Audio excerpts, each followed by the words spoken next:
So, hello everybody, welcome to Buddha Day. I always want to say really good to see you all, even though actually I can't see anyone apart from Jnanavaca here, whose case is slightly... Oh, thank you. Jnanavaca and David, we live together in the community upstairs, and we've got a tech team of Matt, Sanjay and Ipalit who also live in our community. So that's why we can all sit together like this. So welcome everyone to Buddha Day. Really, really good to have you here.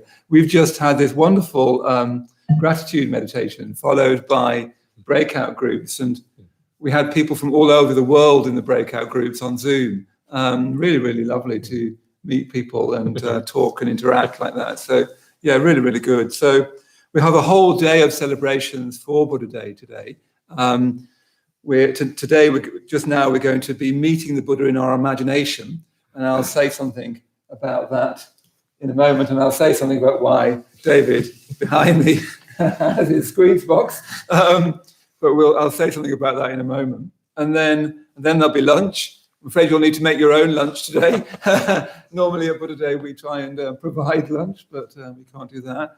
So, and then at 3:00 we're going to have 4 short talks on what the Buddha means to me. That's chaired by Subhadramati here at the London Buddhist Centre. Anna, Max, Matt and Polly are going to give short talks. And with that, you'll need to be looking at our Buddha Day playlist. And you'll be going from one play to another.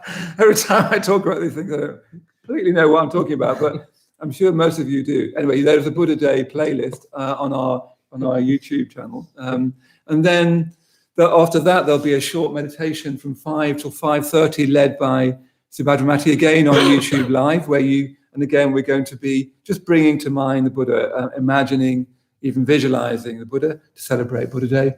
And then later on this evening, Jnanavaca is going to be leading a Buddhist ritual to commemorate Buddha Day. Buddha Day, the most important of all Buddhist festivals, celebrating the enlightenment of the Buddha being what makes the Buddha a Buddha. Many of you will know, but of course, the Buddha isn't a name, it's a title. It means awake, awake. So the Buddha awakened to the truth of things 2,500 years ago. And that's why we're all here today, whether it's us in the shrine room or you in your bedroom or your lounge, wherever you are tuning in on YouTube Live, to celebrate this thrice holy day, as it's sometimes called. Sometimes it's seen to be the day in which we celebrate the birth, the enlightenment, and the parinirvana of the Buddha. But perhaps enlightenment is enough to be focusing on, that key moment that transformed Siddhartha Gautama into the Buddha, into one who is awake. So a whole program of classes today, not classes, but celebrations that you can join in on YouTube. Before I say a little bit more about what we're going to do and a little bit more about meeting the Buddha, just to really encourage you to join us for our retreat. So from the 17th to the 24th, we have our first home retreat, our complete online retreat. Jnanavaca and I will be leading it. Suragupta, Subhadramati and Garavati. Some of you will know those names, some of you won't. Don't worry about that. We've got a whole week's activity starting on Sunday the 17th, finishing on the 24th. You'll get the chance to meditate with myself or Garavati in the mornings. Mid-mornings, Jnanavaca and the leaders will be leading you in meditation, exploring more meditation. We'll have breakout groups every day in the mornings. And then we'll have these special evening classes that are 2 hours long. And there'll be all kinds of events through that week. If you can, take the week off and just come to the retreat. If you can't do that, just do as much of the retreat as you can. You'll be able to do a double meditation in the morning and then follow us every evening. So do as much of the retreat as you can. That's what I suggest. And I'm sure, anyway, there we go. So that's what, just to mention that. So what we're going to do now, a very, very simple thing we're going to do now. Very simple, but I hope very moving in a way of celebrating this so important day, which well, it's the reason, as I say, I'm here. It's the reason why David and Jnanavaca is here. It's the reason why you're watching on YouTube. It's because the Buddha became the Buddha in his enlightenment.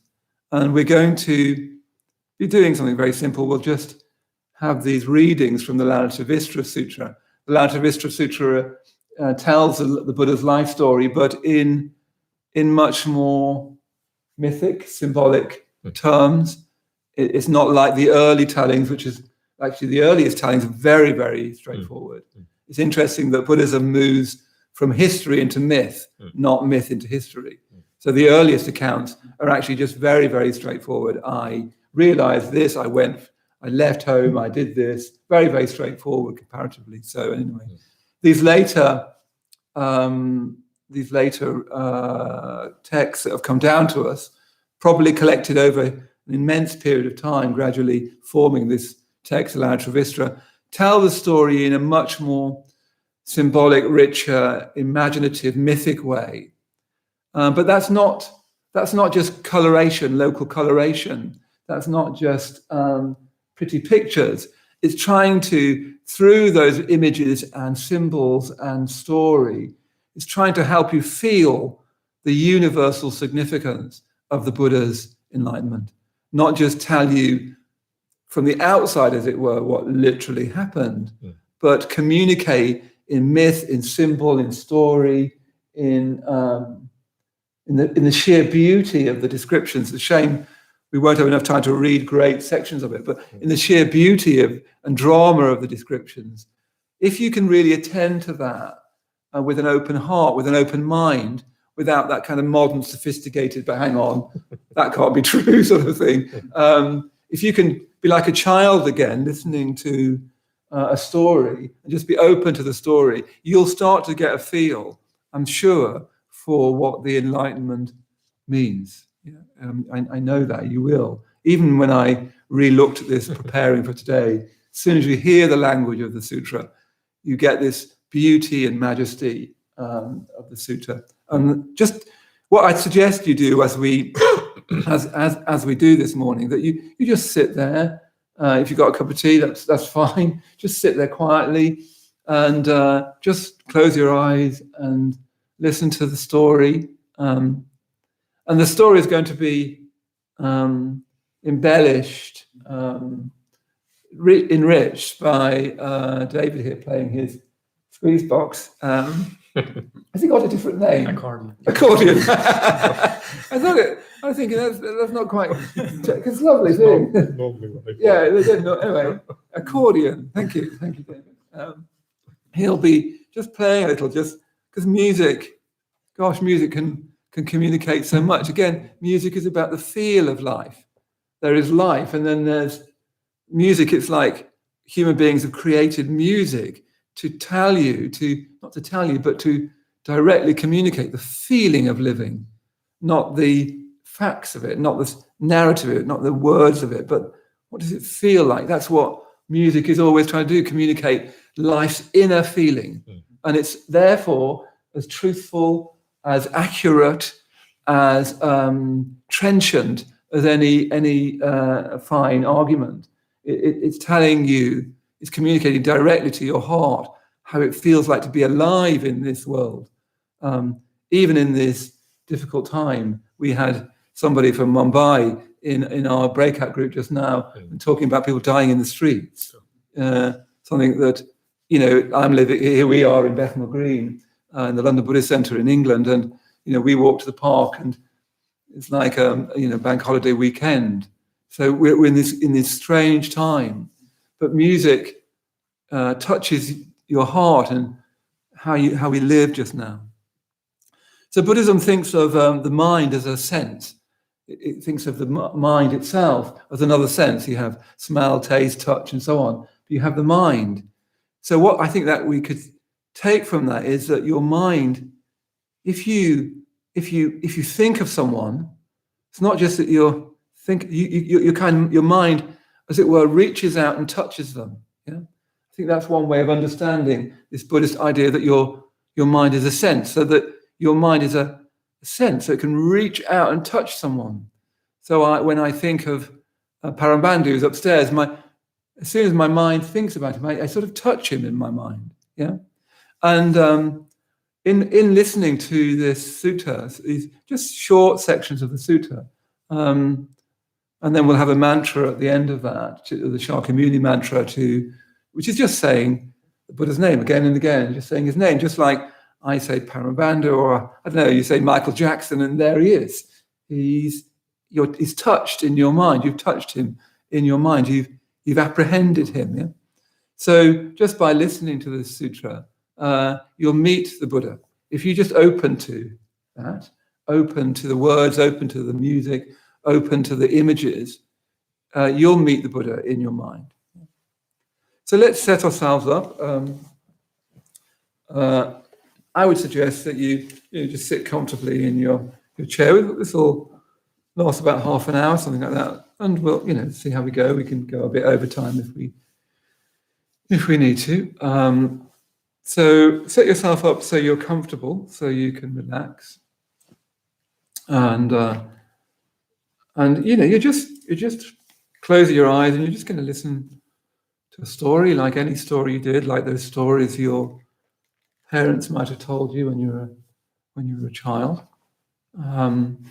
We human beings, story is so important to us. So we'll just pause to settle, and then I'll ring a bell, and that will be a cue for David to lead us into the reading with just some music to open our heart a bit more even. So closing your eyes, calming down, settling down.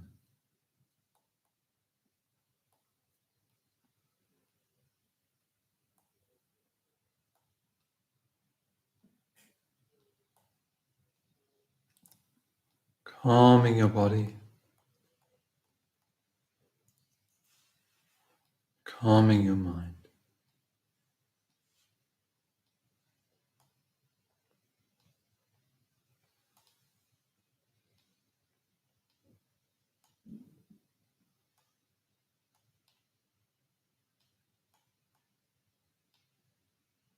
Feeling the weight of your body on the chair.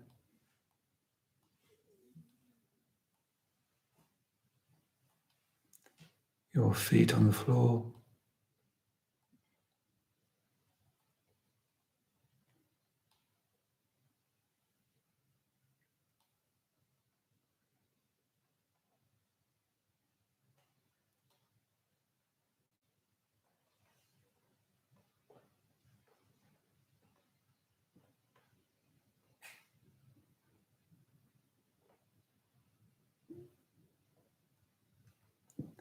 Calming your body, calming your mind.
Meanwhile, in order to weaken the forces of Mara, the Bodhisattva shook his head like a 100-petaled lotus in full bloom.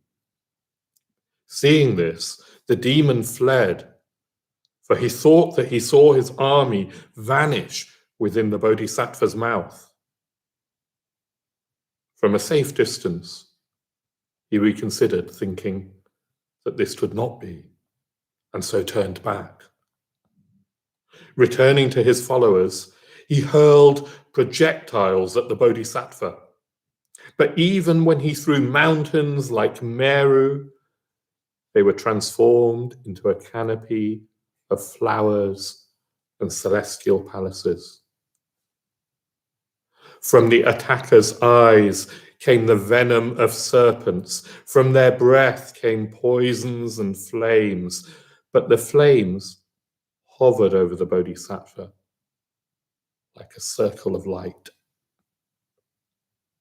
Mara aimed at the Bodhisattva all sorts of frightening weapons: swords, arrows, lances, javelins, stones, spindles, axes, rammers, sharp lightning bolts, clubs, discuses, hammers, uprooted trees, boulders, chains and iron balls. But no sooner did he throw these weapons than they changed into garlands and canopies of flowers. Flowers covered the ground and hung as ornaments for the tree of wisdom. So magnificent were these displays made for the Bodhisattva that Maitreyabandhu was devoured with anger and envy. He cried to the Bodhisattva, "Arise, arise, youthful prince, go and enjoy your kingdom. Through what merit will you gain deliverance? In a previous existence, I freely made an irreproachable offering. To this you are the witness, but you have no witness to offer evidence in your support, and so you will be conquered." Then the Bodhisattva, in a deep, firm voice, solemn, sweet and pleasant, replied, "Papian, this earth is my witness. This earth, the home of all beings, is impartial and free of malice toward everything which moves or does not move. Here is the guarantee that there is no deception. Take the earth as my witness." With his right hand, he gently touched the earth, and as the Bodhisattva touched the great earth, it trembled in 6 ways. It trembled strongly on all sides, resounded strongly on all sides, just as the bronze bells from Magadha ring out when struck with a stick. So this great earth resounded and resounded again when touched by the hand of the Bodhisattva.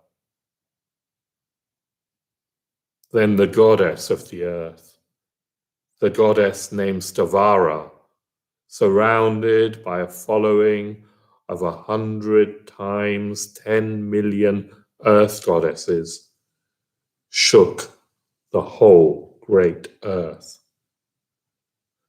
Not far from the Bodhisattva, she revealed the upper half of her body, adorned with all its ornaments, and bowing with joined palms, spoke this to the Bodhisattva: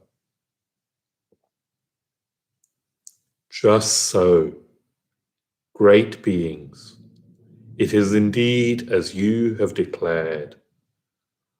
We appear to attest to it. Moreover, O Bhagavat, you yourself have become the supreme witness of both the human and God realms. In truth, you are the purest of all beings. Having frustrated the guile of Mara with these words, the great earth goddess Tavara honored and praised the Bodhisattva. Then, with her following, she departed. Having heard the voice from the earth, the deceiver and his army, terrified and broken, began to flee, like foxes in the woods who hear the lion's roar, like crows at the fall of a clump of earth, all suddenly disappeared.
The Mara Papian said to his daughters, "Now go, my girls, and when you come to Bodhimanda, investigate the Bodhisattva and determine if he is susceptible to desire." So in order to excite the desires of the Bodhisattvas, the daughters of Mara sang these verses to him. Springtime has come, the most beautiful of the seasons, and all the trees are in flower. Come, friend, let us enjoy ourselves. Your body is beautiful and graceful, well adorned with the signs of a Chakravartin king. We are well born, well made to give pleasure to gods and men. For this do we exist. Arise, enjoy your beautiful youth. Supreme wisdom is difficult to attain. Dismiss it from your thoughts. Look at these maidens, how beautiful they are. Enjoy yourself with them. Only a fool, not relishing the worth of a precious gem, would run away on seeing a treasure. O monks, the Bodhisattva remained there calmly, not moving much as an eye, smiling, his senses calm, his body unaffected and glorious, free from all passion, hatred, and confusion, unshakable as the king of mountains, neither despondent nor anxious, without weakness, his mind perfectly firm with a voice as soft and pleasant as the song of a nightingale, a voice which surpassed Brahma's, beautiful and heart-touching, answered the demon's daughters.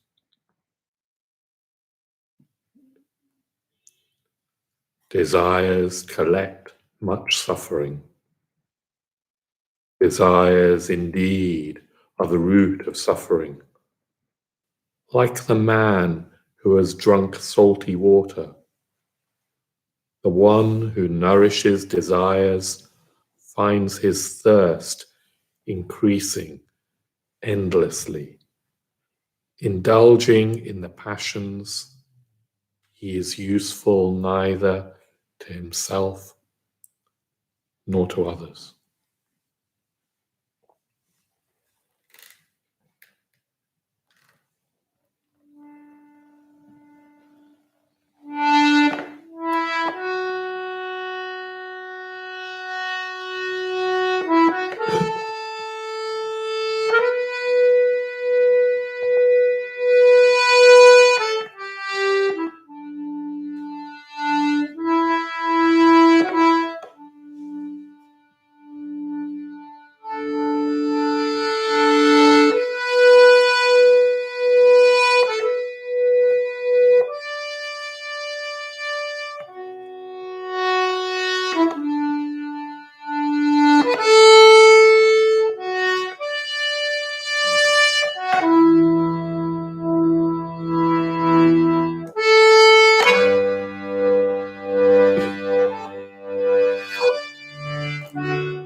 The daughters return.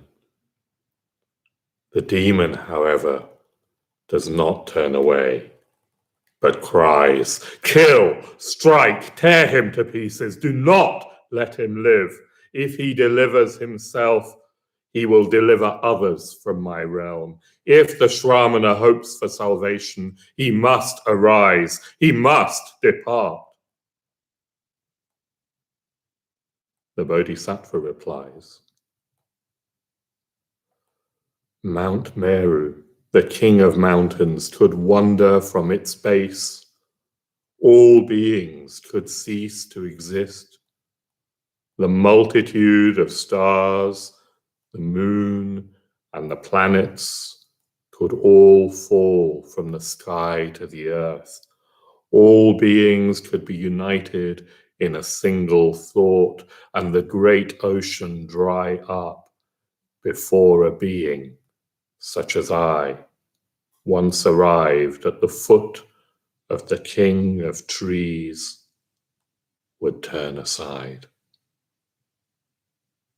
The demon says, "I am the Lord of desire, Lord of the entire world, master of the gods, master of the Danavas of men and beasts. All act according to my will. Arise, for you are in my realm. Do what I say." The Bodhisattva says, if you are the Lord of desire, then you are not the Lord of the light. Look at me. It is I who am master of the Dharma. If you are the Lord of desire, do not engage yourself on the lower path. Powerless, you will watch as I obtain enlightenment.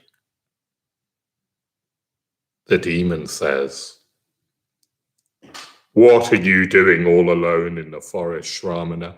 What you seek is in truth not easy to obtain.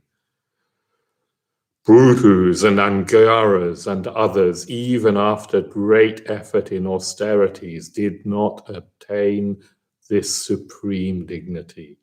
How could you, a mere man, obtain it? The Bodhisattva says,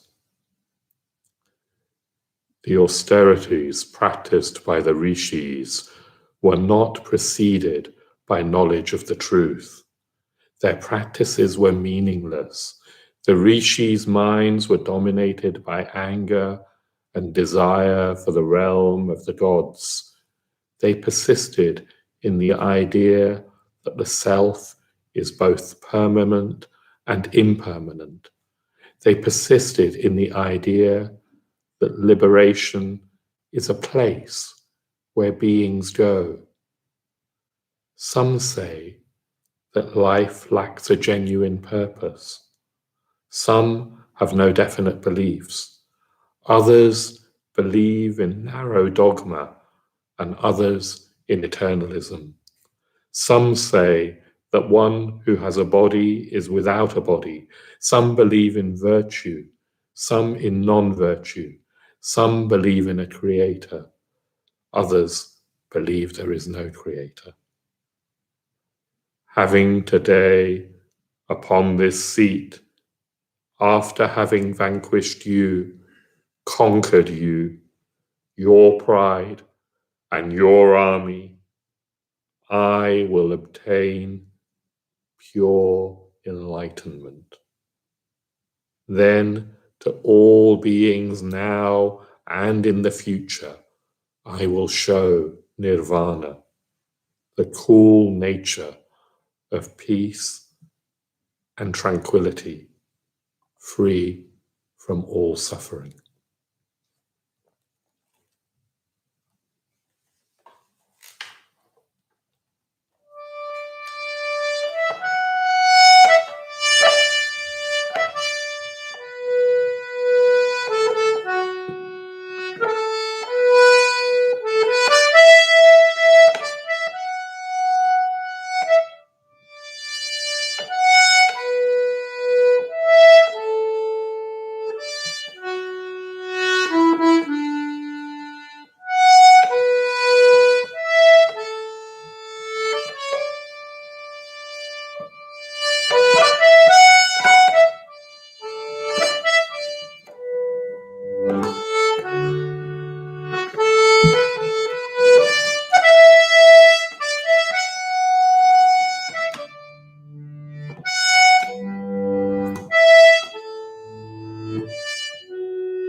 seeing the frightful transformations of Mara's army.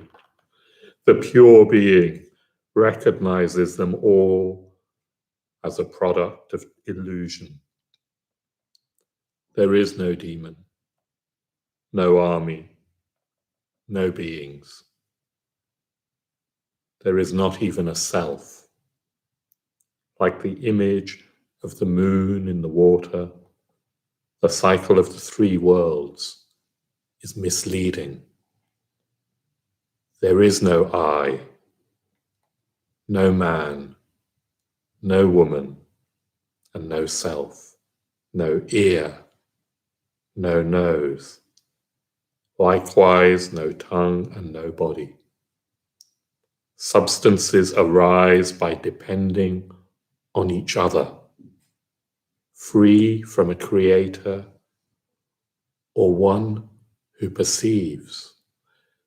They are empty within and empty without.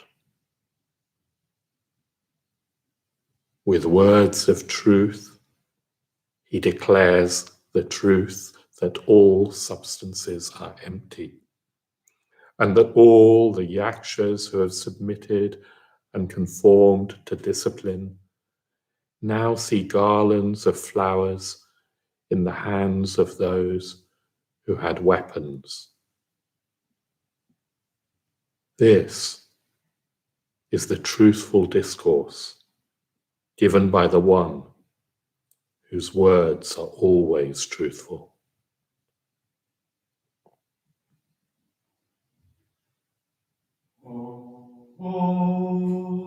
Muni Muni Mahamuni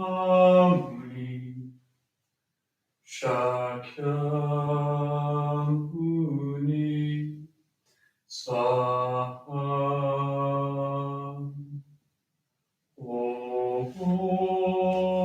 Muni Muni Mahamuni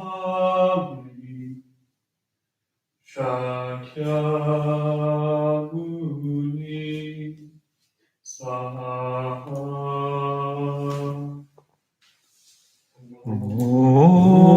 Om Muni Muni Mahamuni Shakyamuni Swaha. Om Muni Muni Mahamuni Shakyamuni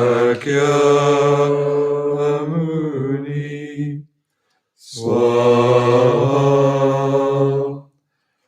Om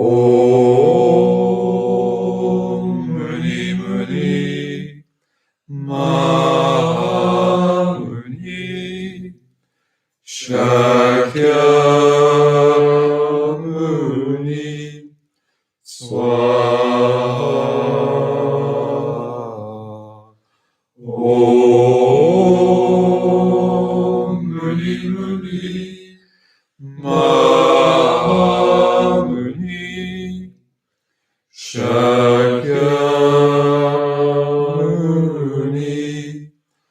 Swaha. Om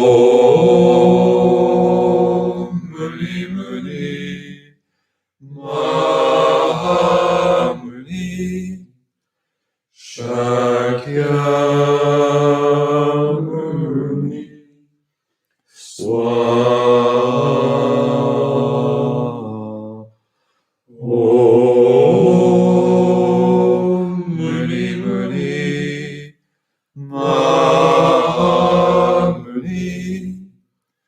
Shakyamuni Swaha. Om Muni Muni Mahamuni Shakyamuni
Okay, good. Thank you, Jnanavaca. Thank you, David. Really, really beautiful. Thank you very much indeed. I don't know about you, but I found that very, very moving indeed. So thank you both of you. So do tune in to our YouTube, London Buddhist Centre YouTube, and we have a Buddha Day playlist for today. So the next event on our schedule, at least, is 3 o'clock today. So you might want to tune in just a bit before 3. And you'll hear 4 personal talks from people's personal perspective rather than from a sort of teaching perspective, 4 personal talks about what the Buddha means to them. So tune in to our Buddha Day playlist on YouTube just before 3 o'clock, and we'll see you then. So see you again soon.